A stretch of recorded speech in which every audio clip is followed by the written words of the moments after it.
प्रिय विद्यार्थियों, सुप्रभात। आज हम अपभ्रंश भाषा के संबंध में अध्ययन करेंगे। जैसा कि हम हमारे द्वितीय प्रश्न पत्र की प्रथम इकाई के अंतर्गत भाषा टॉपिक पर चर्चा कर रहे थे और भाषा टॉपिक के अंतर्गत भी हम मुख्य रूप से जो भारतीय आर्य भाषाएं हैं, जो उत्तर भारत की भाषाएं हैं जिन्हें हम आर्य भाषा के नाम से जानते हैं, उन भारतीय आर्य भाषाओं के संबंध में पढ़ रहे थे। विद्वानों ने भारतीय आर्य भाषाओं को 3 भागों में विभक्त किया है: प्राचीन भारतीय आर्य भाषाएं, मध्यकालीन भारतीय आर्य भाषाएं और आधुनिक भारतीय आर्य भाषाएं। तो प्राचीन भारतीय आर्य भाषाएं, जिसमें वैदिक संस्कृत और लौकिक संस्कृत आती है, उसके संबंध में हम पढ़ चुके हैं। मध्यकालीन भारतीय आर्य भाषाएं, जिसमें 3 भाषाएं शामिल हैं: पाली, प्राकृत और अपभ्रंश। तो पाली भाषा और प्राकृत भाषा के संबंध में भी हम चर्चा कर चुके हैं। तो आज हम मध्यकालीन आर्य भाषाओं की जो तीसरी और अंतिम अवस्था है अपभ्रंश, उसके संबंध में पढ़ेंगे। अपभ्रंश का समय है 500 ईस्वी से 1000 ईस्वी और अपभ्रंश का शाब्दिक अर्थ होता है बिगड़ा हुआ, जो भ्रष्ट हो, जो विकृत हो। वह बिगड़ा हुआ रूप क्या कहलाता है? अपभ्रंश। किसका बिगड़ा हुआ रूप? अपभ्रंश संस्कृत का बिगड़ा हुआ रूप है कि उस समय क्या था, संस्कृत साहित्यिक भाषा थी। सुसभ्य लोगों की भाषा कौन सी थी? संस्कृत थी। और जो जन सामान्य द्वारा अपभ्रंश को बोलचाल में प्रयुक्त किया जाने लगा, अर्थात संस्कृत तो सुसभ्य लोगों की बहुत ही सुसंस्कृत और शुद्ध भाषा थी, और जब जन सामान्य द्वारा जन भाषा के रूप में उसे बिगाड़ कर प्रयुक्त किया जाने लगा, तो उसे क्या नाम दिया गया? उसे नाम मिला अपभ्रंश, अर्थात बिगड़ा हुआ। और यह नाम किसके द्वारा दिया गया? यह नाम भी इस भाषा को मिला है संस्कृत के विद्वानों के द्वारा, या जो संस्कृत को भाषा के रूप में प्रयुक्त करते थे, उनके द्वारा इस जन भाषा को बिगड़ा हुआ अर्थात अपभ्रंश नाम दिया गया। तो अपभ्रंश क्या है?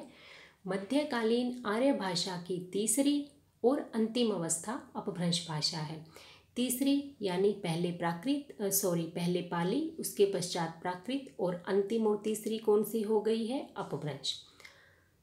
अपभ्रंश प्राकृत व आधुनिक आर्य भाषाओं के मध्य की कड़ी है, इसलिए इसे संधिकालीन या संक्रमणकालीन भाषा भी कहते हैं। ये तो हम पहले भी देख चुके हैं कि जो अपभ्रंश के विभिन्न रूप प्रचलित थे, अपभ्रंश के उन्हीं विभिन्न रूपों से आधुनिक भारतीय आर्य भाषाओं का जन्म हुआ है। और अपभ्रंश से पूर्ववर्ती भाषा कौन सी है? प्राकृत। तो अपभ्रंश क्या हुई? प्राकृत और आधुनिक आर्य भाषाओं के मध्य की कड़ी हुई, अर्थात इसी अपभ्रंश से आधुनिक आर्य भाषाओं का जन्म हुआ है, और इसे संक्रमणकालीन भाषा भी कहते हैं। तो संक्रमण काल क्या है? जैसा कि भाषा के संबंध में हम एक बात जानते हैं, किसी भी भाषा को बनने में या किसी भी भाषा को मिटने में समय लगता है। ऐसा नहीं है कि रातों रात ही कोई नई भाषा जन्म ले लेती है या पुरानी भाषा है वो अचानक से ही समाप्त हो जाती है। किसी भी भाषा को बनते बनते या किसी भी भाषा को मिटते मिटते समय लगता है। 200-300 वर्षों का समय तो बहुत ही सामान्य सी बात है। तो यह जो 200-300 वर्षों का समय होता है, यही क्या कहलाता है? संक्रमण काल। संक्रमण काल कैसे कहलाता है? क्योंकि यह एक ऐसा दौर होता है जिसमें ना तो अपनी जो पुरानी भाषा है उसकी विशेषताएं छूट पाती है, और ना ही पूरी तरीके से जो नई भाषा आ रही है उसकी विशेषताएं आ पाती है। यानी इन 200-300 वर्षों में हमें दोनों ही भाषाओं के विशेषताएं दृष्टिगोचर होती है। यानी कि जो प्राचीन भाषा है, जो समाप्ति की ओर है, उसकी विशेषताएं भी दिखाई देती है। साथ ही साथ जो नई भाषा आने वाली है उसकी विशेषताएं भी हमें इसमें दिखाई देती है। तो दोनों का जो ये मिला जुला रूप होता है, इन 200-300 वर्षों में जो भाषा का एक नया रूप देखने को मिल जाता है हमें, वही दौर क्या कहलाता है? संक्रमण काल। तो इस प्रकार अपभ्रंश क्या है? संधिकालीन या संक्रमणकालीन भाषा है, जिसके अंतर्गत हमें जो आधुनिक आर्य भाषाएं हैं उनकी झलक भी देखने को मिल जाती है, और साथ ही साथ जो प्राचीन इसकी विशेषताएं हैं पूर्ववर्ती भाषाओं की, वो भी इसमें दिखाई देती है। जो संक्रमणकालीन ये दौर है संक्रमण काल का, तो यह केवल हिंदी भाषा के संबंध में ही नहीं है। जितनी भी आधुनिक भारतीय आर्य भाषाओं का जन्म हुआ, चाहे वह बंगला हो, बिहारी, उड़िया, असमिया, ये जितनी भी भाषाएं हैं आधुनिक भारतीय आर्य भाषाएं, सभी के लिए यह दौर क्या था? संक्रमण काल का दौर था।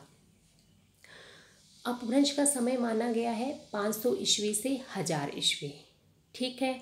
और आधुनिक भारतीय आर्य भाषाओं का जन्म माना जाता है 1000 ईस्वी से। परंतु हम देखते हैं कि जो सरहप्पा है, उन्हें हिंदी का प्रथम कवि माना गया है, और सरहप्पा का समय है 8वीं शताब्दी। यानी कि जो अपभ्रंश का समय है 500 से 1000 ईस्वी, उसी समय में हमें हिंदी की कुछ विशेषताएं भी नज़र आने लगी थी। 8वीं शताब्दी के जो कवि सरहप्पा हैं, उन्हें तो हिंदी का प्रथम कवि तक माना गया है। तो यानी अपभ्रंश के समय में भी हमें हिंदी की विशेषताएं दिखाई देने लगी थी, और हिंदी के भी कुछ साहित्य प्रारंभ हो गया था, जबकि हम हिंदी का समय मानते हैं 1000 ईस्वी से। इसी प्रकार जब 1000 ईस्वी से हिंदी का प्रारंभ हो गया है, हिंदी साहित्य का प्रारंभ मान लिया गया है, तो भी हमें 12वीं 13वीं शताब्दी तक भी अपभ्रंश की रचनाएं मिलती है। यानी ये जो 8वीं सदी से लेकर जो 12वीं 13वीं सदी तक का समय है ना, यही समय क्या कहलाता है? संक्रमण काल। क्योंकि इस दौरान हमें अपभ्रंश की विशेषताएं भी दृष्टिगोचर होती है, साथ ही साथ हमें हिंदी भाषा की जो आगामी भाषा है हमारी, उस भाषा की विशेषताएं भी हमें इसमें देखने को मिल जाती है। यानी यह एक ऐसा दौर है जिसमें भाषा ने ना तो अपनी प्राचीन विशेषताओं को पूरी तरह छोड़ा है, और ना ही अपने जो भाषा का नवीन उत्थान है या नया कलेवर है, उसे पूर्ण रूप से स्वीकार किया है। तो दोनों का जो ये मिश्रित रूप मिलता है हमें, यही संक्रमण काल कहलाता है। और यह संक्रमण काल केवल हिंदी भाषा में ही नहीं था, अपितु जितनी भी आधुनिक भारतीय आर्य भाषाओं का जन्म हुआ है, उन सभी आधुनिक भारतीय आर्य भाषाओं में यह 200-300 वर्षों का जो समय है, यह संक्रमण काल कहलाता है। और अपभ्रंश को संक्रमणकालीन संधिकालीन भाषा की संज्ञा इसीलिए दी गई है। यहाँ एक महत्वपूर्ण तथ्य है अपभ्रंश शब्द के प्रयोग को लेकर। अपभ्रंश शब्द का प्रथम प्रयोग पतंजलि के महाभाष्य में मिलता है। महाभाष्य इनकी रचना का नाम है, किंतु भोलानाथ तिवारी और उदय नारायण तिवारी ने भाषा के संदर्भ में अपभ्रंश का प्रयोग चंड का माना है। देखो, अपभ्रंश शब्द का प्रथम प्रयोग तो पतंजलि के महाभाष्य में मिलता है, परंतु वह भाषा के संदर्भ में नहीं है, क्योंकि अपभ्रंश का तो शाब्दिक अर्थ ही बिगड़ा हुआ।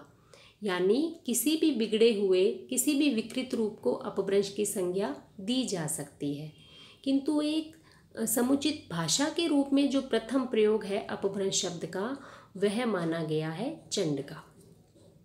किशोरी दास वाजपेयी ने अपभ्रंश को ण भाषा कहा है।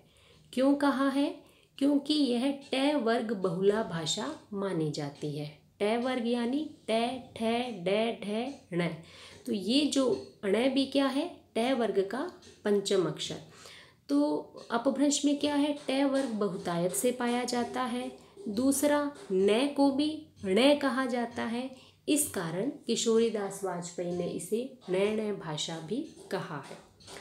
अपभ्रंश में स्वरों की संख्या 8 थी और ये 8 ही मूल स्वर थे।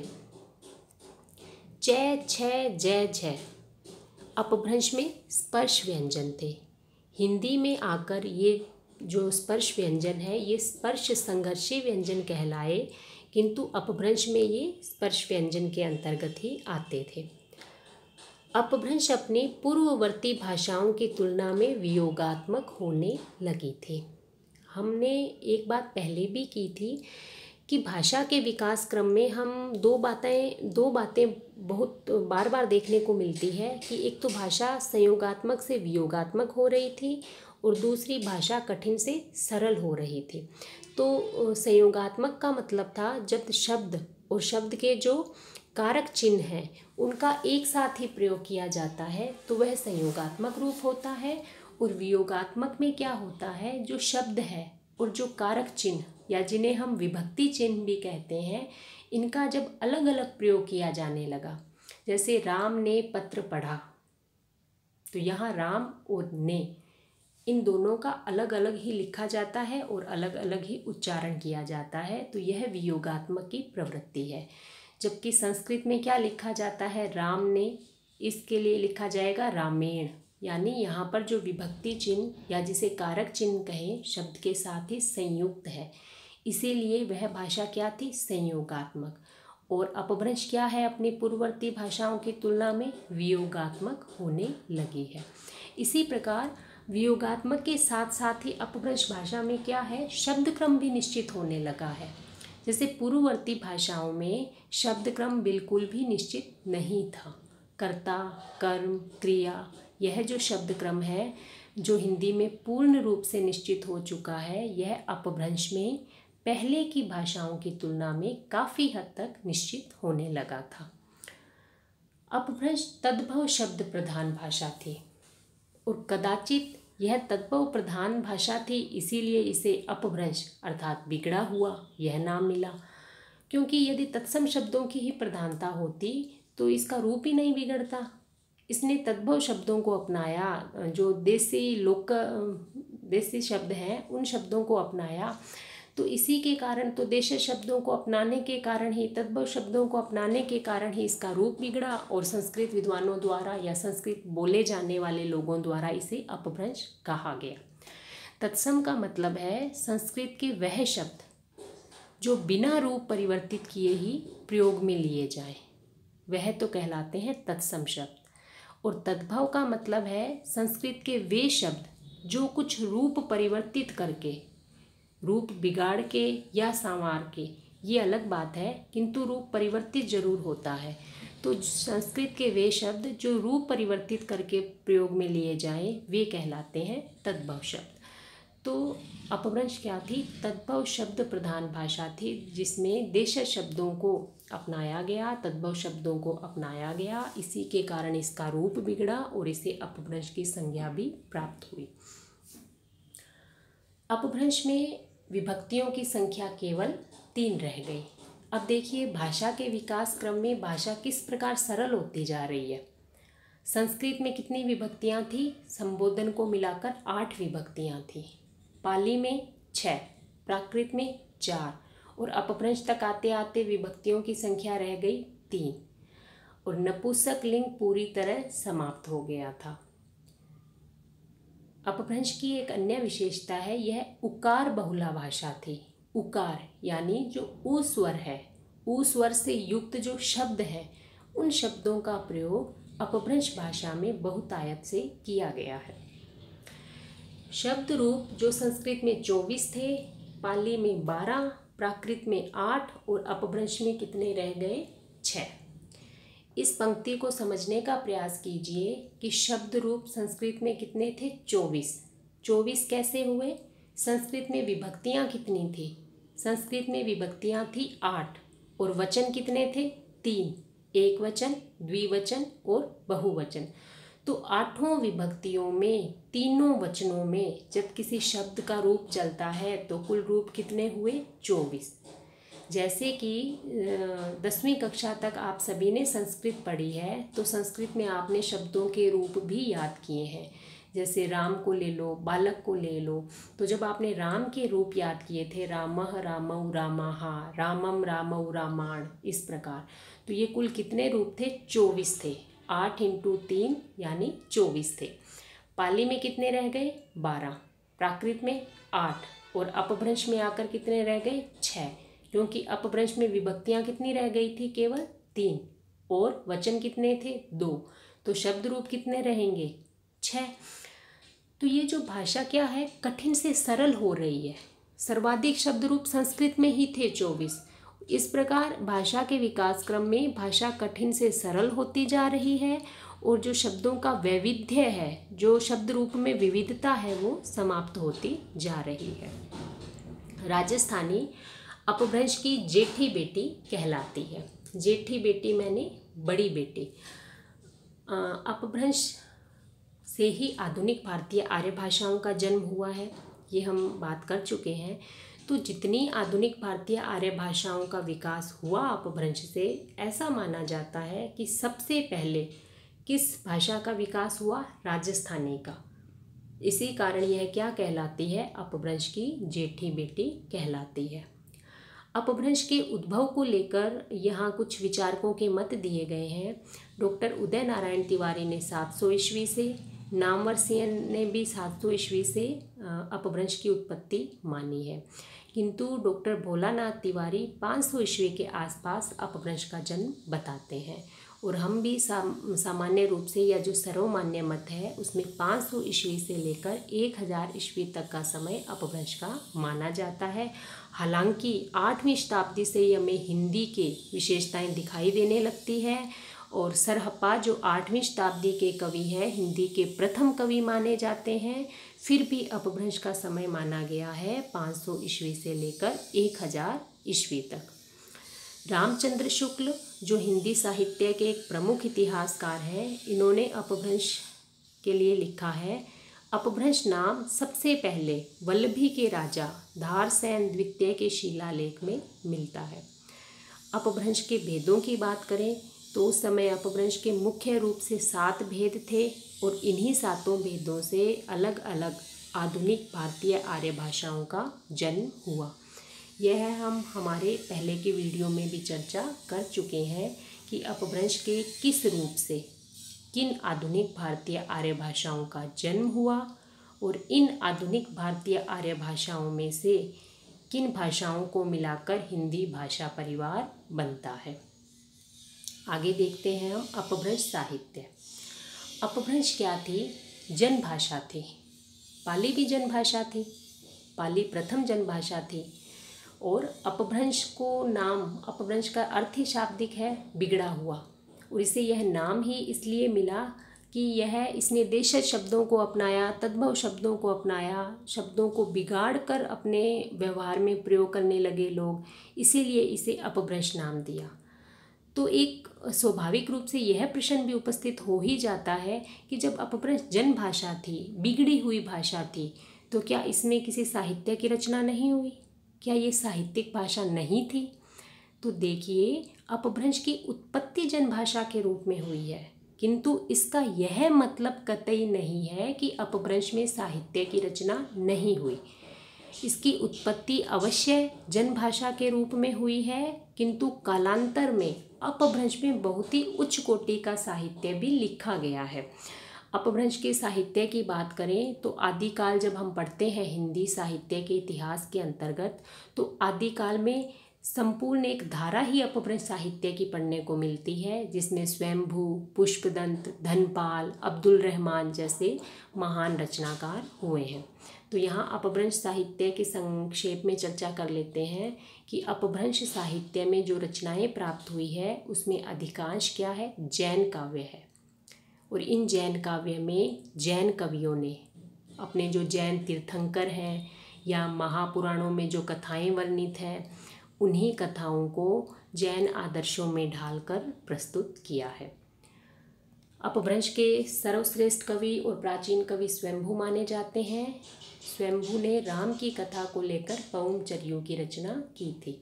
इसके अतिरिक्त रिठणेमी चर्यू और नागकुमार चर्यू भी स्वयंभू की रचनाएं हैं। पुष्पदंत जो स्वयंभू के पश्चात अपभ्रंश के महत्वपूर्ण कवि हैं, इनकी रचनाएं हैं महापुराण, जो कि एक विशाल काव्य है जिसमें 63 महापुरुषों के जीवन चरित्र को प्रस्तुत किया गया है। इसके अलावा अणय कुमार चर्यू, जसहर चर्यू भी क्या है? संक्षिप्त चरित्र काव्य हैं जो पुष्पदंत द्वारा लिखे गए हैं। धनपाल भी अपभ्रंश के महत्वपूर्ण कवि, इनकी रचना का नाम है भविष्यत कहा। अन्य कवियों की बात करें तो जोइंदू, राम सिंह, जिनीदत्त सूरी, अब्दुल रहमान, ये भी अपभ्रंश के उल्लेखनीय कवि हुए हैं। अब्दुल रहमान की रचना का नाम है संदेश रासक। संदेश रासक जिसमें एक विरहिणी नायिका द्वारा संदेश प्रेषित करने की कथा को वर्णित किया गया है। यह श्रृंगार रस की एक महत्वपूर्ण रचना है।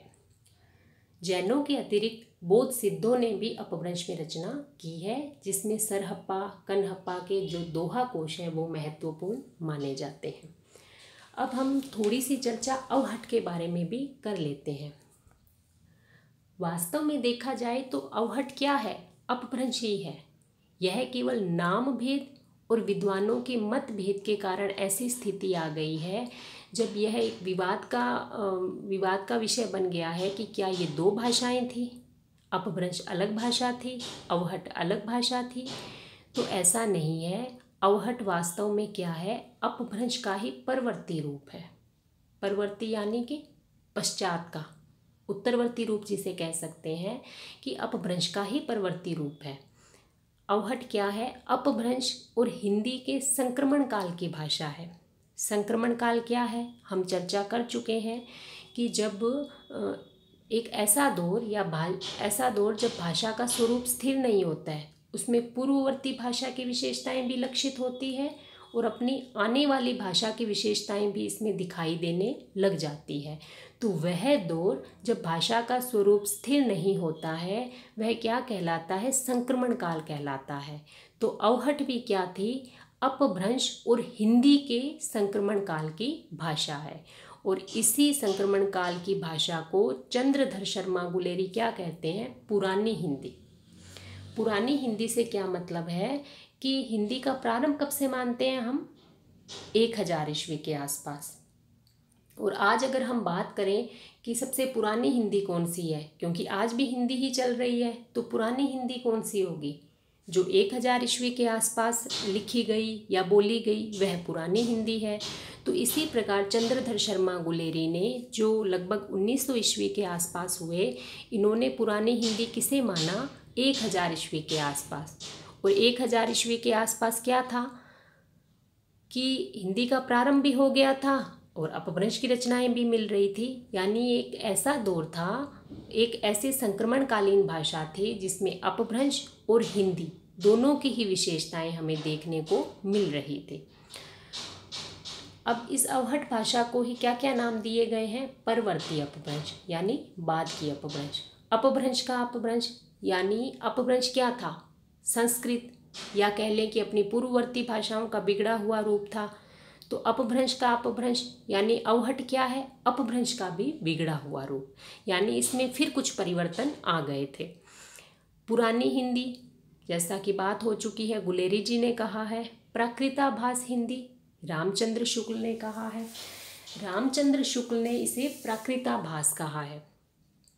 प्राकृताभास, इस शब्द पे ध्यान दीजिए कि जो मध्यकालीन भारतीय आर्य भाषाएं हैं, जिसमें 3 भाषाएं आती है, इन तीनों भाषाओं को ही हम सामूहिक रूप से प्राकृत कह सकते हैं, या इन तीनों को सामूहिक रूप से प्राकृत कहा जाता है।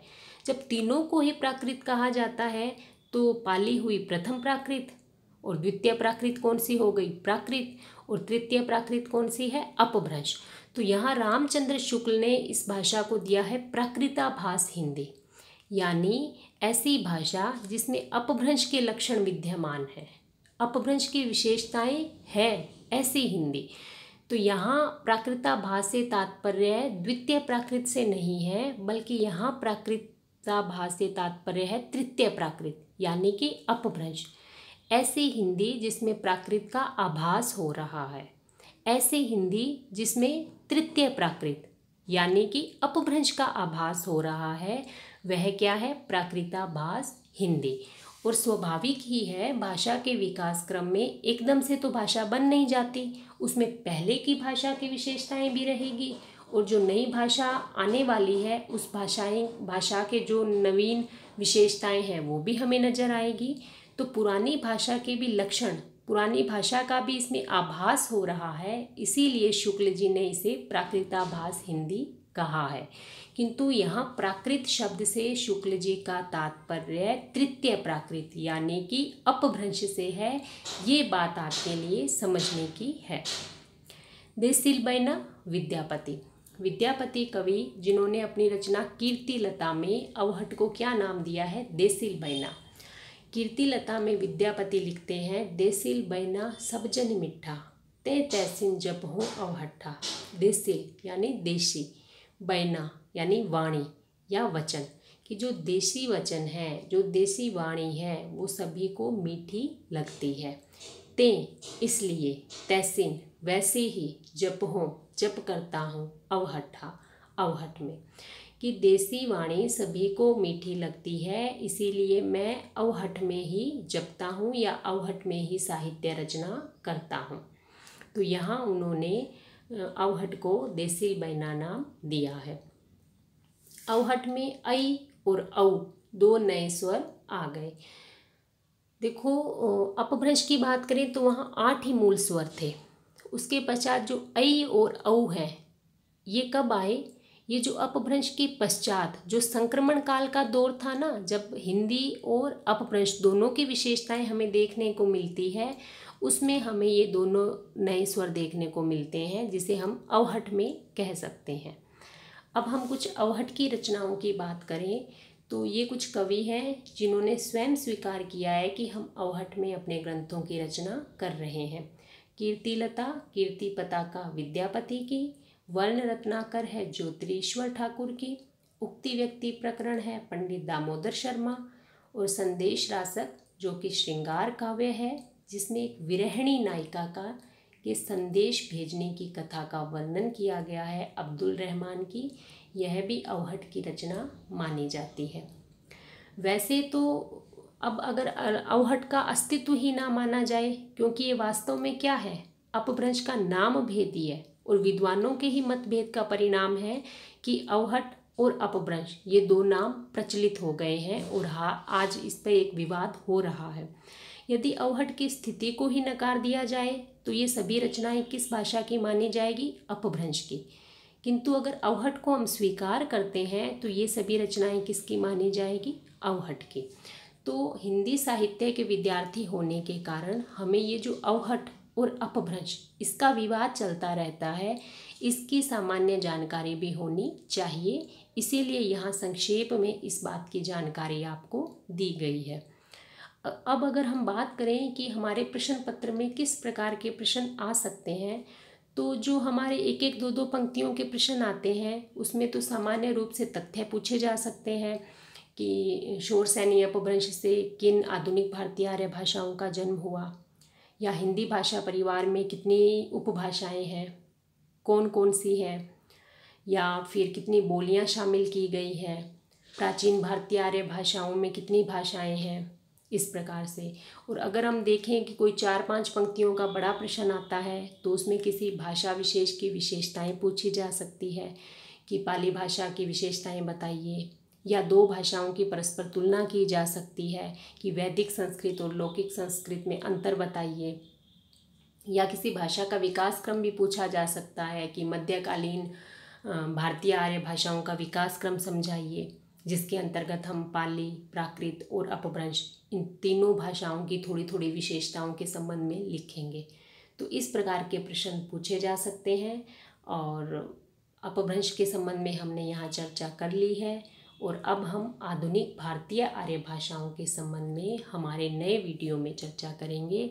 आज के लिए इतना ही। धन्यवाद।